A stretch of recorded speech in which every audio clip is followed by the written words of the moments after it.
인류가 발명한 것 중 가장 탁월한 것이 도자기입니다. 신석기 시대부터 만들어진 도자기는 오늘날까지도 만드는 기술이 달라지지가 않았습니다. 도자기는 기술로 만드는 것이 아니라 장인의 숨결로 만드는 예술이라고 합니다. 그래서 그 도자기의 빛깔과 모양이 참 아름답습니다. 그 도자기는 속성, 온도에 따라서 토기, 도기, 석기, 자기 네 가지로 구분을 한다고 하는데, 여러분 도자기를 만들려면 어떻게 만들죠? 먼저 흙을 고릅니다. 곱게 걸러낸 흙을 물에 담가두면 더러운 물질은 걸러내고 버립니다. 그리고 가라앉은 흙을 그늘에 말려서 진흙으로 만드는 것입니다. 그 다음에 반죽을 해요. 그래서 공기가 들어가지 않게 잘 반죽을 해서 그릇을 만듭니다. 그래서 회전판, 농로라고 하지요. 오늘날에는 농로라는 말보다는 물레라는 말을 자주 사용합니다. 그래서 물레 위에 올려놓고 그것을 돌리면서 그 토기장이가 원하는 그릇의 모양으로 만듭니다. 그리고 모양이 완성되면 거기에 무늬를 새겨놓고 가마에 넣어서 초벌구이를 합니다. 초벌구이를 해서 어느 정도가 딱딱해지면 거기에다가 이제 그림을 그려놓거나 혹은 유약을 입혀서 마지막 재벌구이를 하면 바로 도자기가 완성이 되는 것입니다. 요즘은 스테인리스나 혹은 플라스틱으로 만든 편리한 그릇들이 많이 있습니다. 하지만 흙으로 만든 도자기는 숨을 쉬는 살아있는 그릇이라고 해서 여전히 많은 사랑을 받고 있습니다. 오늘 우리가 읽은 에레미야 18장의 말씀은 바로 토기장이가 그릇을 만드는 작업을 통해서 하나님의 메시지를 듣고 에레미야가 그 하나님의 음성을 이스라엘 족속에게 전달하는 내용입니다. 선지자 에레미야는 하나님의 명령을 따라서 에레미야 인근에 있는 한 동네에 들어가서 토기장이의 작업장을 방문하게 됩니다. 거기에 토기장이가 농로에 앉아서 흙으로, 진흙으로 그릇을 빚고 있는 모습을 구경을 하게 됩니다. 그런데 가만히 그 그릇을 만들고 있는 장면을 바라보고 있는데, 이 토기장이가 반죽된 그릇을 농로 위에 올려놓고 그릇을 만들다가 자기의 원하는 형태의 그릇을 만드는데 그만 잘못 건드리면 혹은 회전하는 그 농로가 조금이라도 삐뚤어지기 시작하면 그 만들던 그릇의 형태가 엉망이 되어버립니다. 혹은 그 그릇이 터져버리기도 합니다. 그러면 여러분 어떻게 하지요? 에이, 잘못됐구나. 그리고 그냥 그 진흙을 갖다 버리는 것이 아니라 그 토기장이는 다시 그 진흙을 이겨서 다시 농로에서 자기가 원하는 그릇을 또 다시 만드는 그런 모습을 에레미야가 보게 됩니다. 그때 하나님의 음성이 에레미야에게 들려오는데 바로 그 말씀이 오늘 6절 말씀입니다. 자, 6절 말씀을 다 같이 한번 읽어볼까요? 6절 말씀입니다. 시작.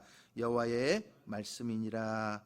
이스라엘 족속아, 이 토기장이가 하는 것 같이 내가 능히 너희에게 행하지 못하겠느냐. 이스라엘 족속아, 진흙이 토기장이의 손에 있음같이 너희가 내 손에 있느니라. 이 말씀은 하나님께서 에레미야를 통해서 이스라엘에게 주시는 희망의 말씀입니다. 지금 비록 이스라엘 백성들이 하나님을 떠나서 하나님으로부터 멀어지고 우상을 숭배하고 말씀에 불순종하고 그래서 저 바벨론 나라에 의해서 저 유다 나라가 멸망하는 것처럼 보이지만, 그럼에도 불구하고 하나님의 손은 여전히 그 백성인 이스라엘 족속을 붙잡고 계시고 마침내 그들을 다시 회복시키사 하나님이 쓰시기에 합당한 아름다운 그릇으로 만들어 주실 것이라고 하는 메시지를 에레미야 선지자에게 전하라고 하는 것입니다. 그러니 이 메시지의 말씀을 들은 이스라엘 백성들, 그리고 에레미야는 정말 우리가 하나님의 손에 들려져서 하나님의 뜻을 이루어가는 능력 있는 삶을 살고 그리고 축복된 삶을 살기 위해서 어떻게 해야 될 것인가 하는 것을 오늘 말씀을 통해 배우게 되는 것입니다. 그 첫 번째가 바로 우리는 하나님의 죽고 주권을 인정하면서 살아야 된다는 것입니다. 하나님의 주권, 무슨 말이죠? 진흙은 전적으로 어디에 있어요? 토기장이의 손에 있습니다.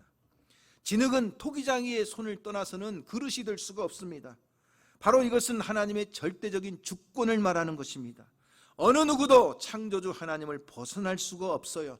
하나님 없이 살아갈 수 없는 존재가 바로 하나님의 형상대로 창조된 흙으로 빚어진 우리 인생이라고 하는 것입니다. 그 하나님께서 민족이나 국가를 다루시는 하나님의 주권은 두 가지 방향으로 나타나는데, 하나는요 뽑고 부수고 파괴하는 하나님의 진노의 손길이에요. 또 하나는요 하나님이 회복시키시는 축복의 손길입니다. 여러분, 오늘 우리가 읽은 7절 말씀을 읽어보시면 바로 하나님의 진노의 손을 볼 수가 있어요. 뭐라고 나오지요? 자, 7절 말씀, 내가 어느 민족이나 국가를 어떻게 한다고요? 뽑거나 부수거나 멸하려 한다는 거예요. 그런데 여러분, 9절 말씀에 보면 또 하나님의 축복의 손이에요. 9절을 한번 읽어볼까요? 내가 어느 민족이나 국가를 어떻게 해요? 건설하거나 심으려 할 때에 그렇어요. 다시 말하면 하나님의 절대 주권이라고 하는 것은 누구나 건드리지 못하고 누구나 빼앗지 못하고 누구나 거스릴 수 없는 하나님의 절대적인 권위를 말하는 것입니다. 그러니 하나님께서 계획하셨지만 너희들이 악한 길을 떠나서 하나님께로 돌아오고 회개하면서 하나님의 말씀 앞에 나와 순종하면 하나님이 너희를 진노하시려던 그 손을 거두시고 너에게 축복을 행하실 것이요, 너희들에게 아무리 엄청난 복을 약속하셨다 할지라도 너희가 그 하나님을 버리고 멀리 떠나 우상을 숭배하며 말씀을 떠난 삶을 살게 된다면 하나님이 그 복을 거두시고 너에게 다시금 하나님의 진노로 역사하신다는 것입니다. 그러므로 여러분, 하나님의 절대 주권에 우리의 삶을 맡겨드린다는 것은 뭐냐? 과연 토기장이신 하나님 앞에 내 인생을 다 맡겨드릴 수 있느냐 하는 것입니다. 우리의 삶을 토기장이신 하나님 앞에 온전히 맡겨드릴 때 하나님의 손에서 우리의 삶이 아름다운 걸작으로 탄생한다는 것입니다. 나를 향한 계획, 나의 미래를 향한 모든 삶의 계획을 하나님의 손에 다 맡겨드리고 의지할 때 하나님께서 우리를 아름답게 만드시고 하나님이 복되게 사용하시는 줄로 믿으시기를 바랍니다. 여러분, 이사야 64장 8절에 보면 이사야 선지자도 그 이스라엘 백성들을 향해서 이렇게 메시지를 외칩니다. 다 함께 읽어볼까요? 시작. 그러나 여호와여, 이제 주는 우리 아버지시니이다. 우리는 진흙이요 주는 토기장이시니 우리는 다 주의 손으로 지으신 것이니이다. 할렐루야. 저와 여러분이 하나님의 손에서 지음받은 피조물이요, 하나님의 사랑받는 택한 백성임을 믿으시기를 바랍니다. 여러분, 하나님은 온 세상을 말씀으로 창조하셨지만 인간을 창조하실 때에는 흙으로 하나님의 형상을 따라 지으시고 그 코에 생기를 불어넣으심으로 우리 인간은 하나님과 소통할 수 있는 유일한 존재인 영적인 존재가 되었습니다. 왜 하나님께서 사람을 지으실 때는 흙으로 지으셨을까? 아니, 강한 쇠덩이도 있는데 왜 부서지고 그 연약한 흙덩이로 우리 인간을 지으셨을까? 제가 나름대로 고민을 하고 묵상을 좀 해보았어요. 왜 쇠덩이가 아닌, 강한 돌덩이가 아닌 왜 연약한 흙덩이로 지으셨을까? 그런데 여러분, 흙은 생명을 의미하는 것입니다. 여러분, 만일 흙이 생명의 양분을 공급하지 않으면 식물은 물론이고 새나 동물이나 사람도 살 수가 없습니다. 생명의 흙인 이 흙으로 사람을 지으셨다는 것은 우리가 하나님으로부터 받은 생명을 서로 나누고 우리의 삶의 존재가 서로 생명을 살리는 존재가 되어야 된다는 것을 우리에게 가르쳐 주시는 것이요, 또한 흙은 사랑입니다. 인간이 버리는 모든 오물과 쓰레기를 다 받아 그것으로 거름을 만들어 그 식물이 잘 자라나 열매를 맺게 하는 것이 뭐예요? 흙입니다. 우리가 매일매일 똥이나 오줌이나 모든 거름이나 다 내다 버리지만 그러나 흙은 그것을 다 받아서 그것을 통하여 품고 그것을 통하여 많은 열매를 나누는 것처럼 오늘 우리는 사람을 차별하지 않고 사랑으로 서로를 품고 우리 안에서 정말 많은 열매를 거두어가는 진정한 사랑의 공동체가 이리 어양교회가 되어야 될 줄로 믿습니다. 또한 흙은요, 정직함을 나타냅니다. 흙은 속이지를 않아요. 콩을 심으면 뭐가 나와요? 콩이 나오고, 팥을 심으면 팥이 나옵니다. 심은 대로 거두는 것이 흙인 것처럼 우리 인간은 하나님의 말씀 안에서 정직한 삶을 살아갈 때 정말로 그 불행한 인생을 마치게 되고, 우리가 믿음 안에서 심고 눈물로 심은 그 씨앗이 마침내 기쁨으로 단을 거두는 하나님의 은혜가 넘치게 되는 줄로 믿으시기를 바랍니다. 또 하나, 흙은요, 도구입니다. 연약하고 부실부실한 흙인 것 같지만 거기에다가 물을 부어서 반죽을 해서 구워내면 어떤 것은 예쁜 그릇이 되기도 하고, 또 어떤 것은요, 단단한 벽돌이 되기도 해서 가정에서 유용하게 사용하는 그릇이 되기는가 하면, 혹은 튼튼한 집을 짓는 유용한 도구가 되는 것이 뭐예요? 흙이에요. 그러므로 오늘 우리가 하나님의 손에서 어떻게 만들어지고 어떻게 빚어지느냐에 따라서 우리는 존귀하고 아름답게, 그리고 강하고 능력 있게 쓰임받는 하나님의 자녀가 되는 줄로 믿습니다. 그러므로 오늘 우리의 삶을 하나님의 손에 다 맡겨드리고, 나는 진흙입니다, 하나님은 토기장이십니다. 하나님의 손에서 오늘 나를 만드시고 하나님이 보시기에 좋은 대로 나를 사용하여 주옵소서. 나의 인생을 하나님께 맡겨드릴 때 그 하나님의 은혜가 여러분의 삶에 함께하는 줄로 믿으시기를 바랍니다. 사도 바울이 로마서 9장 20절 이하에서 이렇게 말씀하셨어요. 우리 다 같이 한번 읽어볼까요? 시작. 이 사람아, 내가 누구이기에 감히 하나님께 반문하느냐? 지음을 받은 물건이 지은 자에게 어찌 나를 이같이 만들었느냐 말하겠느냐? 토기장이가 진흙 한 덩이로 하나는 귀 있을 그릇을, 하나는 천 있을 그릇을 만들 고난이 없느냐 말씀하셨어요. 다시 말하면 우리를 만드시는 분은 누구예요? 하나님이세요. 귀한 그릇을 만들든 천한 그릇을 만들든 그것은 절대적인 하나님의 손에 달려 있다는 거예요. 그런데 우리는 이것을 인정하고 고백하기보다는 늘 다른 사람을 바라보면서 부러워하고 내 자신을 바라보면서 원망할 때가 많아요. 그래서 세상은 요즘 흔한 말로 저 사람은 금수저다, 그래서 부러워합니다. 나는 흙수저다, 그래서 자기 삶을 애통해합니다. 그러나 여러분, 이것은 진정으로 믿음으로 살아가는 삶이 아닙니다. 우리의 인생은 내가 무엇으로 만들어졌느냐, 내가 어떻게 만들어졌느냐가 중요한 것이 아니라 내가 하나님의 손에 붙잡혀 있느냐, 하나님의 손에서 쓰임 받느냐 하는 것입니다. 내 인생은 내가 만들어가는 것이 아니라 주님이 그 뜻에 따라서 나를 만드시고 사용하신다는 사실을 믿고 오늘도 모든 삶에 나의 삶을 하나님께 맡겨드리고 순종하며 나아갈 때 하나님이 우리의 삶을 아름답게 역사해 가시는 줄로 믿으시기를 바랍니다. 우리는 그래서 늘 내가 부러워하는 어떤 사람을 만들어 놓고 그 사람을 그 사람을 흉내내려고 합니다. 여러분, 그러나 걸작은요, 유작과 다릅니다. 뭐예요? 어떤 것을 보고 똑같이 만들어내고 똑같이 그려낸다고 해서 그것이 가치가 있고 귀한 것이 아닙니다. 여러분, 그렇게 누군가 똑같이 흉내내서 만들어낸 것은 유작이에요. 그것은 아무런 가치가 없는 거예요. 하나님은 오늘 우리의 인생이 그렇게 다른 사람을 카피해서 만들어낸 유작이 되기를 원하지 않습니다. 오직 하나님의 손에서 하나님이 원하시는 뜻대로 우리를 존귀하고 아름답게 빚으시고 특별한 사람으로 우리를 만드사 하나님의 선하신 뜻이 우리를 통하여 이루어지기를 원하시는 줄로 믿으시기를 바랍니다.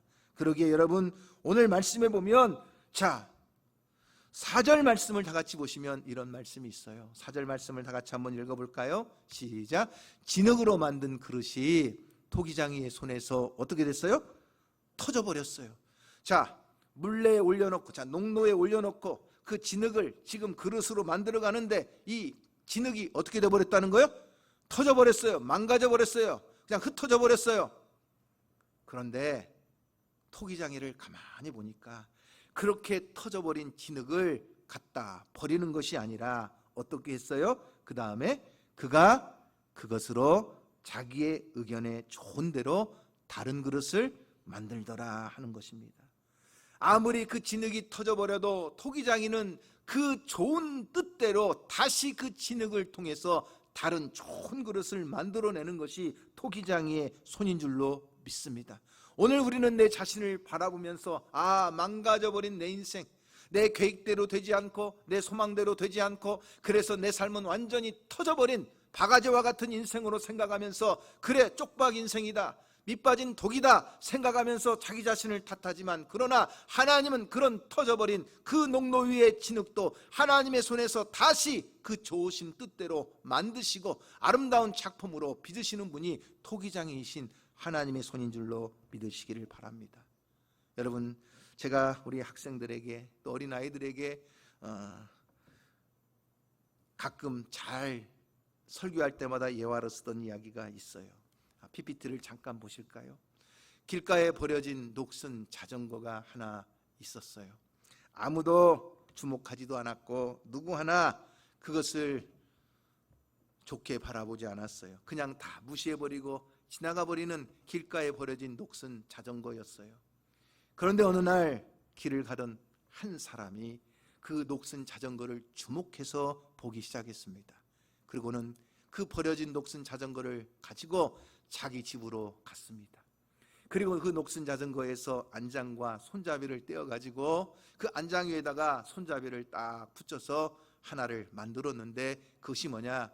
그 다음에 보시는 이거예요. 자, 하나씩 해줘야지. 하나씩. 예. 자, 이게 뭐냐? 자, 자전거 안장에다가 뭘 붙였어요? 손잡이 하나를 딱 붙여 놓았어요. 그리고 이 제목을 뭐라고 붙였느냐? 황소머리라고 제목을 붙였어요. 앞에서 볼 때는 별거 아닌 것 같은데 조명을 통해서 딱 조명을 비추니까 정말 황소머리처럼 보이나요? 황소머리처럼 보여요. 그래서 이 제목을 가지고 황소머리라고 했는데, 이 작품을 만든 사람이 누구냐? 그 유명한 피카소라고 하는 사람이에요. 그런데 런던에서 이 작품에 대한 경매가 이루어졌는데, 그 경매로 낙찰된 가격이 얼마였냐면 293억이었고, 현재 이 황소머리라고 하는 피카소의 작품은 얼마냐? 우리나라 돈으로 1000억의 가치를 가지고 있다는 거예요. 여러분들은 놀라지도 않아요. 1000억이라는 돈 가지고 있으세요? 아니, 길가에 버려졌던 그 녹슨 자전거 하나가 누구의 손에? 피카소라고 하는 예술가의 손에 들려졌을 때 그 사람의 손에서 이렇게 쓸모없고 가치없는 녹슨 자전거 하나가 지금 현재 1000억의 가치를 하는 예술 작품이 되었다면, 여러분, 터져버린 것 같은 나의 삶이 다시 하나님의 손에서 붙잡히고 다시 하나님의 좋으신 대로 내 인생이 만들어진다면, 여러분, 우리에게는 놀라운 역사가 나타날 줄로 믿습니다. 고린도후서 5장 17절 말씀에 나오는 대로 누구든지 그리스도 안에 있으면 새로운 피조물이라, 이전 것은 지나갔으니 보라 새 것이 되었도다.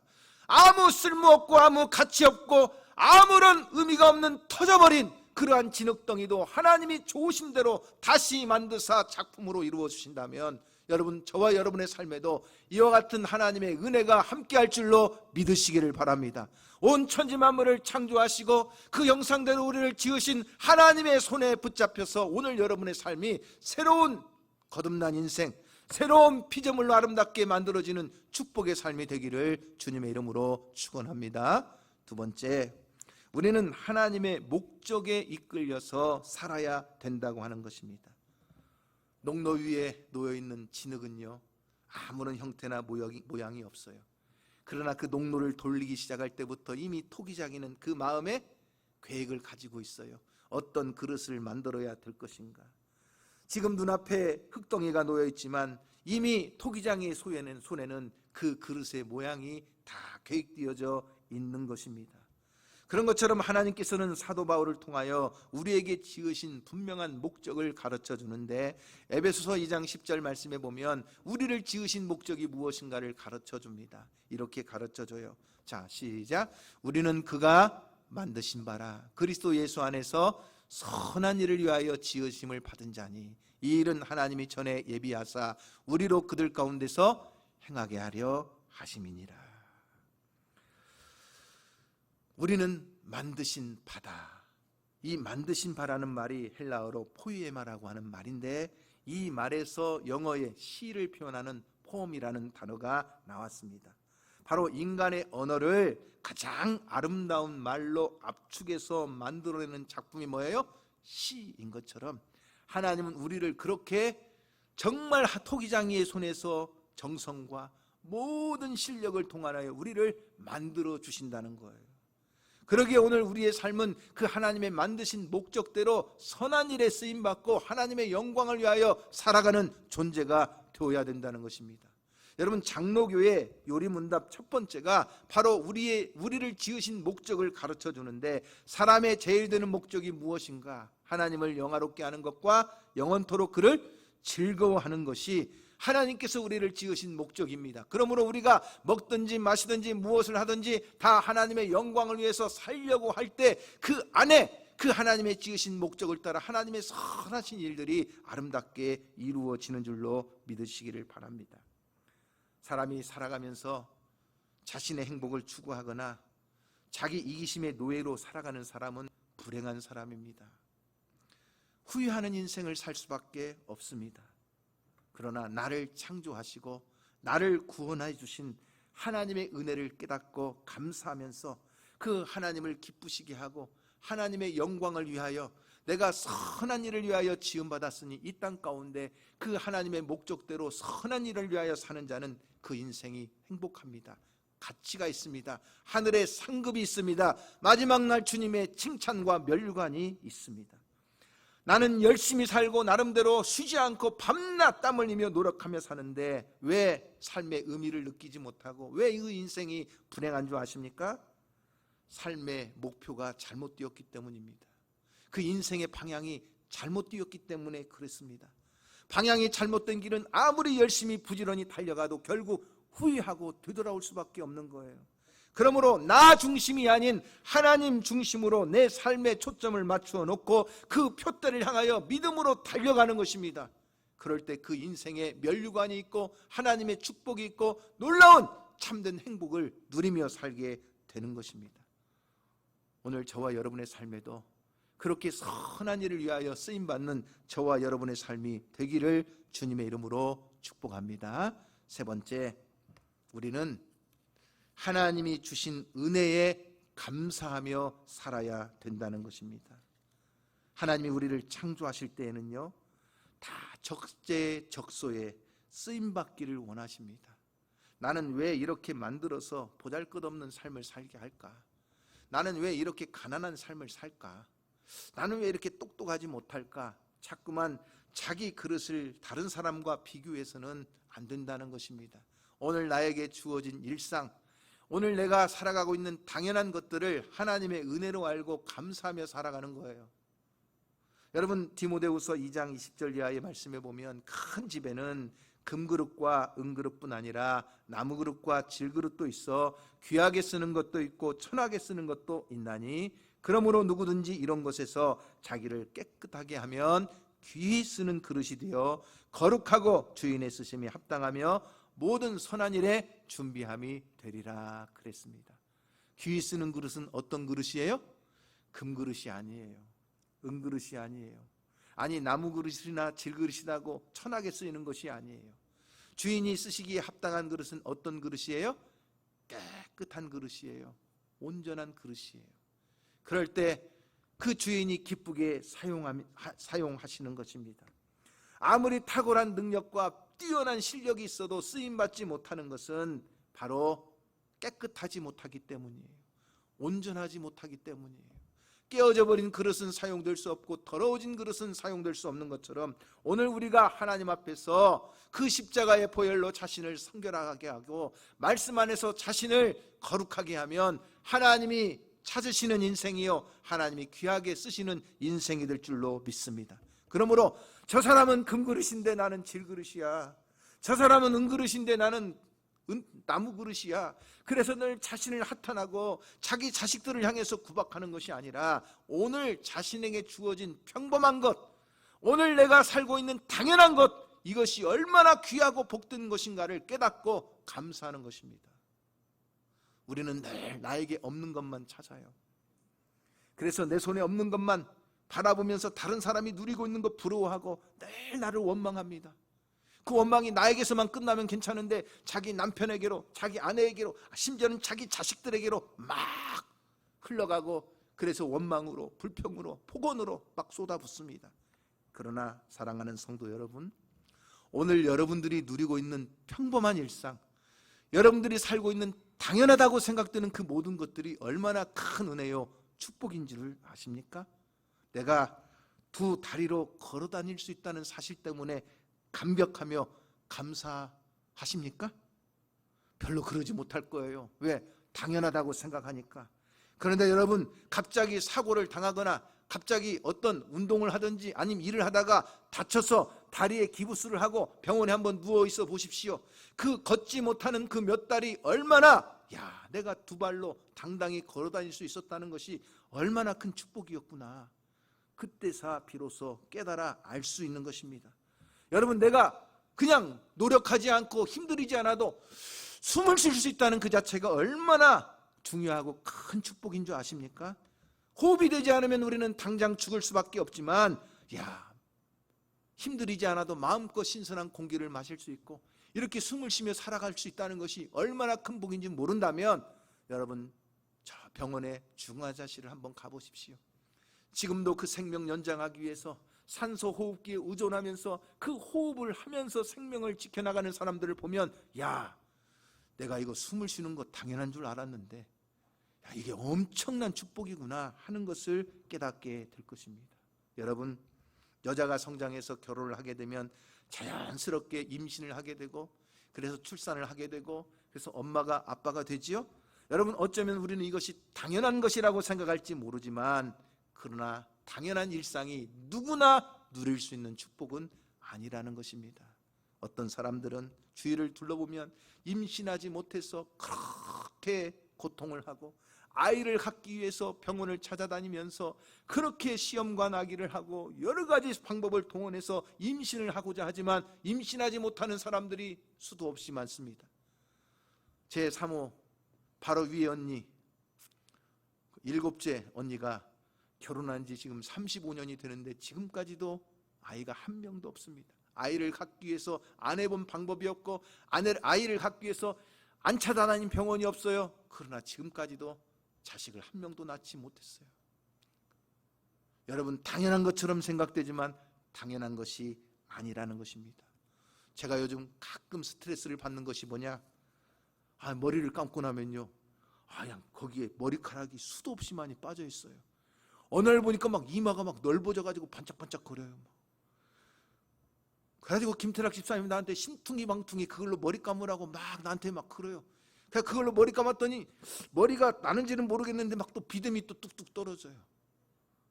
근데 여러분, 여러분의 머리에 머리숱이 많다는 것을 감사해 본 적이 있습니까? 그러지 못할 거예요. 최근에 1호가 될 수는 없어 하는 예능 프로그램을 보니까 거기에 나오는 개그맨들이 막 자기들끼리 이야기하는데, 너 머리 심었냐? 막 물어보면, 나 5천만 원어치 머리 심었어. 막. 그래, 나는 1억 원어치 머리 심었는데 막 이러는 거예요. 야, 그래, 내가 이 머리가 지금 1억 원이 넘는 머리라는 거. 여러분, 우리는 정말 모든 것이 당연한 것처럼 생각되지만 내가 누리는 당연한 것이 결코 당연한 것이 아니라 하나님이 주시는 은혜요 축복이라는 사실을 깨닫는 것입니다. 그러기에 오늘도 하나님이 나에게 건강을 주시고, 오늘도 나에게 물질을 주시고, 오늘도 나에게 아름다운 직장과 사업장을 허락하시고, 그렇다면 이 모든 것이 오늘 하나님을 섬기며 하나님께 영광 올려드릴 수 있는 기회인데, 이 하나님이 나에게 주신 오늘 허락한 이 날을 헛되이 살지 말고 세월을 아끼면서 그 하나님의 은혜를 기억하고 감사하면서 하나님 앞에 영광 올려드리는 복된 삶이 되어야 될 줄로 믿습니다.